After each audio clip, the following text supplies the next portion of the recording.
স্ত্রীকে ভালোবাসবেন, স্ত্রীর সাথে খুশ গল্প করবেন, ভালো মেজাজ দেখাবেন। বিশ্বনবী কোনোদিন বিবিদের সাথে খারাপ আচরণ করে নাই। বিশ্বনবীর চাইতে ভালো রান্না মক্কায় কেউ জানতো না, কিন্তু তারপরেও তিনি কোনোদিন বলেন আয়েশা তোমার রান্নাটা মজা হয় নাই।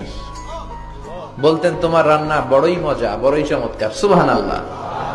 বিশ্বনবীর হাতের রান্না খায় নাই মক্কায় এমন কোন কাফেরের আন্ডা বাচ্চাও নাই। দাওয়াতি টার্গেট হিসেবে রান্না করে করে 5 জন 10 জন দাওয়াত করে খাওয়াইতেন, সবাই খেয়েছে। এত সুন্দর রান্না বিশ্বনবীর, তারপরেও কোনোদিন বলে নাই খাদিজা আজকে লবণ কম হয়েছে, খাদিজা ঝাল হয়েছে, খাদিজা মজা লাগে না, এগুলো বলেন নাই। এরকম স্বামী হতে পারবেন? পারবেন তো? একজন কইছে ইনশাআল্লাহ, বাকিরা কয় দেখি কি করা যায়। এগুলো করবেন না প্লিজ।